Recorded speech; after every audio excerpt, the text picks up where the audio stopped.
Okay. ఇప్పుడు ఇంతకుముందు diabetic, BP ఇవన్నీ గూడా మనం ఏజ్డ్ పీపుల్ ఇప్పుడు మీరన్నట్టు 50, 60 ప్లస్ వస్తే అవి కామన్ ప్రాబ్లమ్స్ అనుకునేవాళ్ళం. మోకాళ్ళ నొప్పులు గాని అన్నీ.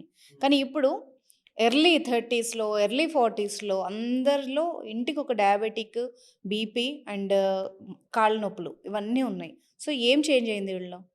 ఎందుకు ఈ రోగాలు ఎక్కువైతున్నాయి? ఏం చేంజ్ అయింది అంటే, ఇంతకుముందు మనం ఉద్యోగాలు చేసుకుంటుండే గదా! హ్మ్. మన ఉద్యోగాల్లోనే ఒక ఫిజికల్ యాక్టివిటీ ఉంటుండే. హ్మ్. ఇప్పుడు నుంచి ఒక 50 ఏండ్లు బ్యాక్ ఎళ్ళిపోండి మీరు.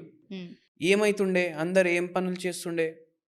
ఐదర్ ఫార్మింగ్, లేదంటే ఏదైనా కూలీ పని. ఇవే ఉండే గదా! అంటే మనకు ఉద్యోగం చేస్తే డబ్బులొస్తాయి, ఆరోగ్యం గూడా వస్తది. ఇప్పుడు మనకు ఉద్యోగం చేస్తే జబ్బులొస్తాయి, ఆరోగ్యం పోతది, వాళ్ళు డబ్బులిస్తారు. మళ్ళా ఈ డబ్బులు తీసుకొనెళ్ళి మనం జిమ్‌లో కడతాం. హాస్పిటల్స్‌లో గూడా.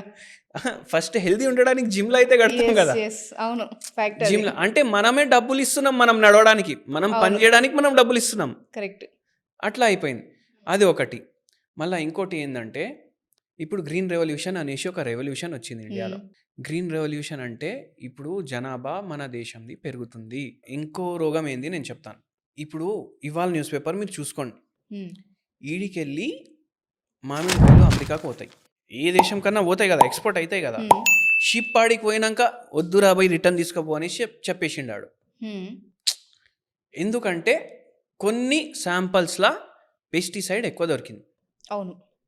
మన దగ్గరైతే డైలీ తింటాం గదా మనం. మన చాలా మసాలాలు అవన్నీ బ్యాన్ చేశారు చాలా కంట్రీస్‌లో. నేను ఇవాళ న్యూస్ చెప్తున్నా. అయితే ఎవ్వరైతే మర్చెంట్ పంపించిండు గదా! వానికి 4,00,00,00,000 నాశనం అయిపోయింది. ఇప్పుడే ఒక 5, 6 గంటల బ్యాక్. హ్మ్. ఎందుకు? దాంట్లో ఏదో శాంపిల్‌లో వచ్చింది అనేసి.